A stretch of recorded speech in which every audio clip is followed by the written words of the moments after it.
Welcome to Silent Queen's Rise. Before we begin today's story, I want you to take a slow breath, because this one is going to make your chest tight in the best possible way. The morning Hartley Wren showed up at Miriam's door with his new girlfriend, and a condescending smile. Wait, I need to stop myself there and check the name list first. Checking names in file against story names. Miriam is taken, Wren is taken. Let me proceed correctly. The gallery owner drove his Porsche Taycan to a row of converted warehouses on the east side of Detroit, and parked directly in front of Unit 12, which had a rusted roll-up door, a cracked concrete apron, and a hand-lettered sign that read simply, "Closed for private event." He had brought his 26-year-old girlfriend, Tiffany, who was wearing 4-inch heels on industrial pavement and already regretting it. His name was Beckett Hollis. He was 44, silver-haired in the precise way that men spend money to achieve, and he had not come to buy art. He had come to watch his ex-wife fail. The woman inside was named Orla Quinn. She was 41. She had spent the last 3 years in this warehouse. Warehouse 12, East Detroit, a neighborhood Beckett had called aggressively post-apocalyptic, the one time he had ever agreed to visit.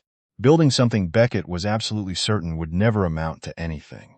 He was wrong, but he would not know that for another 34 minutes. Beckett had known Orla since they were both 23, two broke, hungry students in the MFA program at the Rhode Island School of Design. Back then, Orla was the one the professors stopped to look at twice. Her installations were small, personal, precise. The kind of work that made people uncomfortable in a way they couldn't immediately explain. Beckett made large, aggressive, abstract paintings in primary colors. The professors used words like commercial potential. It was not a compliment. He took it as one. They had married at 27 in a borrowed loft in Providence. For 8 years, Orla taught community art classes, managed grants, took on technical restoration work for museums to pay their portion of the bills, and quietly, methodically, built the conceptual framework for a body of work she was not yet ready to show. Beckett, meanwhile, had stopped making art almost entirely.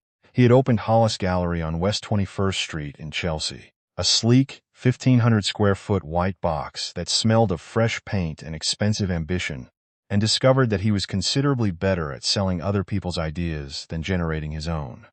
He was good at it. The gallery grew. He developed relationships with collectors, curators, fair directors. He cultivated a reputation as a tastemaker, a man with an eye, a gatekeeper of significance. And somewhere in that ascent, he decided Orla did not fit the frame. She was too quiet at openings. She wore the wrong things. She deflected attention rather than absorbing it, which, in the art world, Beckett had concluded, was a form of professional negligence. When the divorce came, it came the way these things always do in those circles, politely, expensively, and with a level of cruelty that was entirely invisible to anyone not standing directly inside it. Beckett's lawyers argued that Orla's 3 years of methodical, undocumented studio practice, which she had been funding from her own savings and restoration work, constituted no marital asset of value. There was nothing to point to, no gallery representation, no sales record, no exhibition history, just notebooks, files, sketches, and a storage unit in Greenpoint full of materials she had not yet deployed. His team called it a hobby. Orla signed the settlement on a Wednesday. She took her notebooks, her materials, and the single piece of marital property Beckett had never considered worth arguing over. The deed to a warehouse in Detroit she had inherited from her uncle the year before they married. She packed one suitcase, rented a car, and drove west. That had been 3 years ago. Beckett had not thought about her much in the interim. He had begun dating Tiffany 6 months after the divorce was finalized. Tiffany had 200,000 Instagram followers, a particular talent for standing in the right rooms and being photographed, and zero interest in the actual mechanics of art. She was, as Beckett's assistant had once quietly observed, extremely good at being present. The reason Beckett had driven from Chelsea to East Detroit on a Thursday afternoon was not sentiment. It was not curiosity. It was a rumor, thin, third-hand, almost certainly overstated, that Orla Quinn had somehow managed to get her work included in a private preview event being hosted by someone at this address. A collector, possibly, or a curator passing through. Beckett was not threatened by this. He wanted to be clear, even to himself. He was not threatened. He simply wanted, in the way that people who have spent years curating their own mythology often do, to bear witness.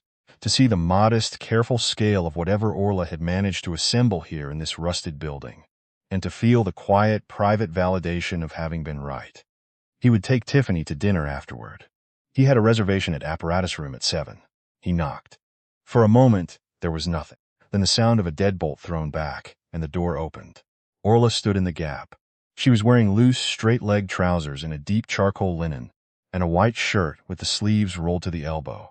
Her dark hair was pulled back. She wore no jewelry, except for a single thin gold ring on her right hand. She looked in the clean, specific way that people who have stopped trying to perform their identity always look, like exactly herself. She looked at Beckett first, then at Tiffany, then back at Beckett. "Beckett," she said. "Orla." He smiled the smile. The one that said, "I am generous enough to be here, gracious enough to be pleasant, large enough in my success to afford magnanimity toward the people I have left behind. You look well. Detroit apparently agrees with you." "It does," Orla said. Tiffany leaned into Beckett's arm and offered a wide smile that communicated nothing. "Oh my God, is this your studio? It's so industrial, in like a cool way. Are we allowed in? Beckett said you're doing some kind of show?"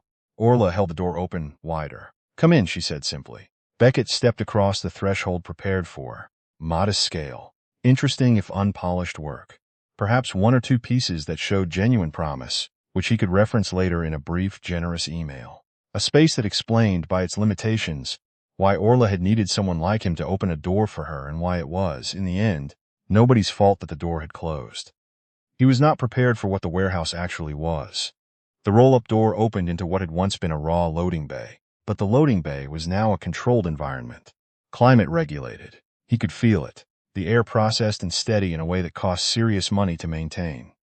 The floor had been poured in pale, flawless concrete and polished to a matte finish. The ceiling, 22 feet up, had been fitted with a museum-grade track lighting system. Adjustable, dimmable, color, calibrated to 2700 Kelvin. Not the approximation of gallery lighting, the actual thing. The first work he saw stopped him 4 steps inside the door. It was enormous, a floor-to-ceiling textile and resin installation, 12 feet wide, 9 feet tall, built from layered translucent panels that caught the calibrated light and refracted it in shifting gradients of amber, bone, and deep blue. Embedded within each panel were objects, letters, folded documents, fabric scraps, handwritten pages, a child's glove, a fragment of sheet music. Every object was suspended in resin at a precise depth, creating a topographic quality to the surface, a landscape of preserved memory that shifted as he moved laterally across it. It was technically and conceptually one of the most sophisticated things Beckett Hollis had seen in a decade of running a serious gallery. He knew this immediately, and he hated knowing it. "Babe," Tiffany whispered, pulling on his sleeve. "What is this?" He didn't answer her. He moved further into the space.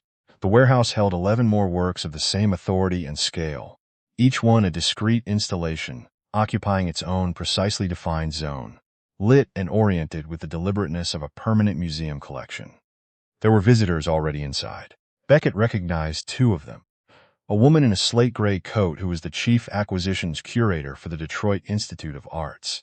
A man in his 60s in a dark green jacket who was, unless Beckett's eyes were failing him, the private collections director for a major foundation headquartered in Chicago, whose annual acquisition budget was well north of $30 million. They were not here for a minor preview by an unknown artist. Beckett walked to the far end of the warehouse. A smaller room had been constructed at the rear, a clean, minimal space, with 2 low benches and a single large work table. On the table, a copper pour-over kettle was heating on a precision induction burner. Orla was already there, having slipped through a side door. She was filling a ceramic pour-over vessel with the methodical attention of someone for whom this ritual was entirely non-performative. Beckett stood in the doorway. "How long has this been here?" he asked. He meant, how long has this existed at this scale? He meant, how did I not know? 3 years, Orla said, without turning around. 3 years, he repeated. "I didn't rush," she said. "I had enough time." She turned and looked at him. Her expression was unhurried, clinically neutral in the way that only people with nothing left to prove managed to be in rooms with people who once dismissed them. "Textile series," Beckett said, his voice making the professional adjustment it always made when he needed to recover ground quickly. "The layered resin panels. You started that system before the divorce?" "Yes," Orla said. "I started developing the core technique in the Greenpoint storage unit. The pieces you're seeing now are the 5th and 6th generation of that system. The first 4 generations are in the permanent collection of an institution in the Netherlands. They were acquired 2 years ago. Beckett felt something cold move through his chest. Permanent collection, he said. Groningen, she said. The Norderlicht. He knew the Norderlicht. Of course he knew the Norderlicht. It was a mid-size institution with an exceptionally intelligent acquisitions program, and getting work into their permanent collection was not a small thing. It was not a hobby-level thing. You have representation? He asked. I do now, Orla said. She poured a precise amount of water over the coffee grounds and set the kettle down. Through a gallery in Los Angeles. They came to me. Which gallery? She told him the name. Beckett was quiet for a moment. The gallery she named was one that had turned down 3 of his submitted artists in the last 2 years. Tiffany appeared behind him in the doorway, clutching her phone with both hands. Babe, I'm trying to get a photo in front of the big light thing, but the lighting is making it weird. Can you? Wait, is there Wi-Fi? She looked around. Orla, what's the Wi-Fi password? I want to post something.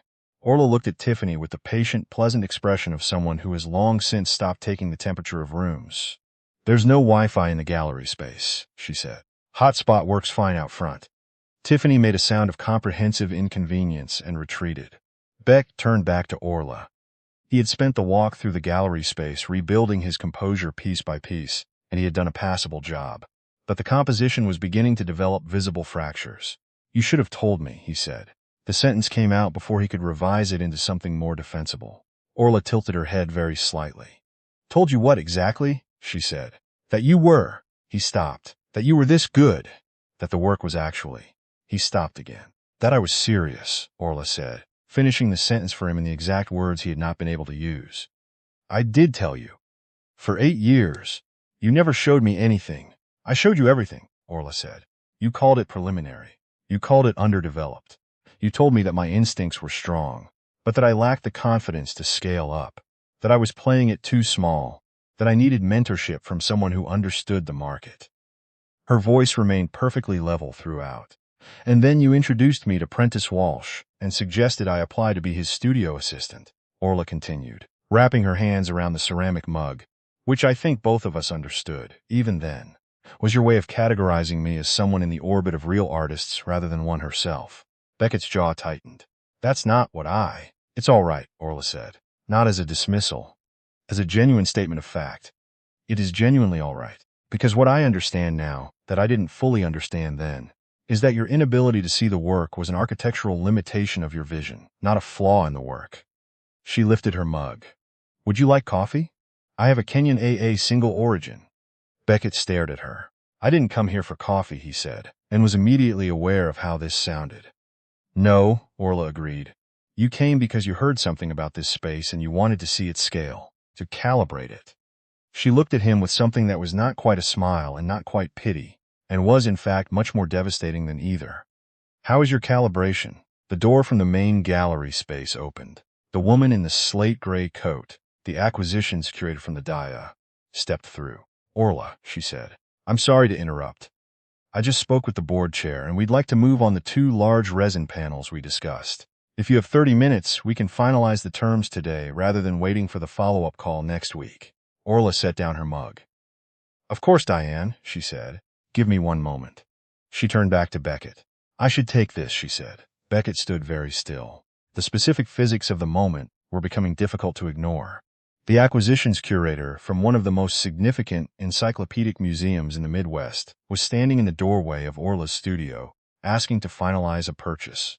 Today, in cash terms, Dia institutional acquisitions at this scale were not minor transactions. What are they paying? Beckett asked. The question was out before he could stop it. It was an ugly question, naked and badly timed, and he knew it. Orla paused. She gave him a long, measured look. That, she said with quiet finality, is not information I share with people who are not my representatives. She moved past him toward the door. He caught her arm, not hard, just the reflex of a man accustomed to being the one who controls the pace of exits. I can represent you, Beckett said. He heard the words land in the air and recognized them as desperate. Hollis Gallery. You know what I can do for an artist. You know the collectors I have access to, the fair placement, the critical relationships. If we had worked together properly before, we did work together, Orla said, not pulling her arm away, simply looking at the hand on it until he released it. I worked on your gallery's inventory management for 11 months because we needed the cash flow while you were building the program. I wrote 3 of your artist statements when the gallerists couldn't articulate their own intent, and you needed something by morning. I built your archive system. I was in practice, your first employee, your researcher, and your copy editor, and none of that appeared in any formal accounting of our partnership. She said all of this without anger, which was the most frightening part.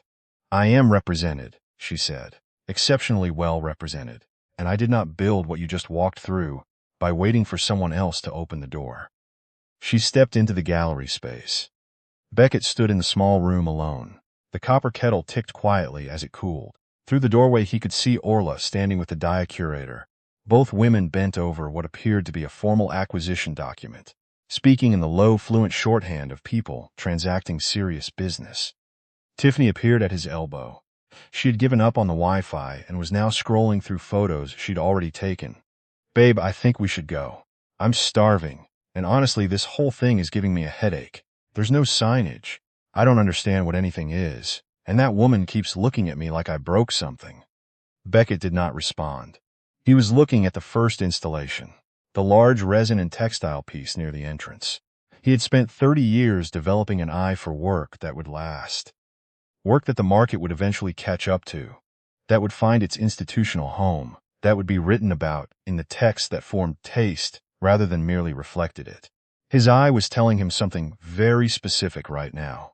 It was telling him that the piece he was looking at was going to end up in a permanent collection, somewhere that mattered, that it was going to be reproduced in a monograph, that people were going to write Orla Quinn's name in the kind of sentences that did not require additional context. And it was telling him, with the cold, mechanical precision that a well-trained eye eventually achieves, that he was not going to be any part of that. He had been in this building for 22 minutes. He walked to the entrance, pushed open the rusted roll-up door, and stepped out onto the cracked concrete apron. The Detroit afternoon was gray and still. His Porsche Taycan sat at the curb, oyster-colored and conspicuous, looking faintly absurd against the industrial street. He thought of something Orla had said to him once, early in their marriage, when he had asked her why she never showed work before she felt it was complete. She had said, "I'm not interested in being seen developing. I'm interested in being seen arriving." He had told her that was impractical, that the art world ran on process, on relationships built incrementally, on the slow accumulation of visibility. She had smiled and gone back to work. Tiffany clicked across the concrete in her heels and took his arm. "Apparatus room is in like 15 minutes. Should I confirm the reservation?" "Confirm it," he said. His phone buzzed in his pocket. He pulled it out. A Google alert. He had his own name on permanent alert, with a headline from an art news aggregator, published 18 minutes ago. Detroit's most important studio you've never heard of. Inside Orla Quinn's Landmark series, and why the art world is about to have a very loud conversation. He tapped through. The article was thorough. It had been written by a critic he respected and occasionally feared. It named the groaning in acquisition. It named the Los Angeles Gallery. It named, and here Beckett felt the Taycan's oyster-colored hood begin to swim very slightly in his vision. A private sale that had closed the previous month, a single large-scale piece sold to a foundation whose collection he had spent 3 years attempting to access, for a figure that made the DI acquisition seem, in comparative terms, like a warm-up exercise. He scrolled to the end of the article. The critic had included a quote from Orla. She had been asked what she wanted audiences to understand about the work. She had said, "I made this in silence, on my own time, with my own resources, accountable only to the internal logic of the pieces themselves. That's not a romantic origin story. It's just the only condition under which I know how to work honestly." Beckett read the quote twice. He put his phone in his pocket. The reservation at Apparatus Room was confirmed. The table was good. A corner booth, with a clear view of the room. He would order the duck. Tiffany would order something small, and then eat most of his. The evening would proceed with the familiar, frictionless efficiency of a life organized around surfaces. He did not think about Orla again that night. Or rather, he tried very hard not to, and the trying itself was its own particular form of acknowledgement. Inside the warehouse, the DIA acquisition was finalized by 5:15. Diane, the curator, shook Orla's hand with both of hers, the way people do when they are genuinely moved and want to convey it without gushing. The man in the green jacket from the Chicago Foundation lingered over 2 pieces in the rear of the gallery for an additional 40 minutes, eventually asking Orla's assistant to schedule a studio visit for the following month. By 6 o'clock, the last visitor had gone. The warehouse was quiet. Orla walked the space alone. This was what she did at the end of every event day. Walked the work slowly, in order, without agenda. Not checking them for flaws. Just looking. Keeping the relationship between herself and the things she had made from becoming transactional. She stopped in front of the first piece, the large resin installation near the entrance. She had been working on its central panel for 11 months. The object embedded at its heart, the one positioned at the precise optical center of the entire piece, was a single handwritten index card. The card was from a notebook she had kept during the last year of her marriage. The writing on it was hers. The sentence read, "This is not the end of the work. This is just the end of waiting for permission." She had put it there deliberately, in the center, because she wanted it to be visible to anyone who looked closely enough. And because she had learned, in the years since she wrote it, that most people do not look closely enough. But some do. She walked to the small back room, rinsed the ceramic mugs, turned off the induction burner, and set the copper kettle on its rest. She turned off the gallery lights in sequence, section by section, until the warehouse was dark except for the pale spill of the streetlight through the high windows. She locked the door, walked to her car. A 7-year-old Volvo, dark gray, parked quietly around the side of the building, and sat in the driver's seat for a moment before starting the engine. Her phone showed 3 new messages. One from her Los Angeles gallerist, one from the Chicago Foundation's director, one from a journalist at a publication she had read since graduate school, requesting a conversation. She read each one. She typed brief, measured replies. She started the car. 3 years, 1 warehouse, 112 days of documented studio work in the first year alone, most of them logged between 9 p.m. and 2 a.m. after her restoration work was done. No opening, no announcement, no application for validation from the people who had once decided she was not worth the effort of taking seriously. Just the work, accumulating in silence, line by line and layer by layer, until it was finished enough to be seen. The Volvo pulled out onto the east side street. The warehouses slid past in her rearview mirror. Unit 12's rusted roll-up door was shut and locked, the hand-lettered closed sign facing the dark street. Orla Quinn drove west into the city and did not look back.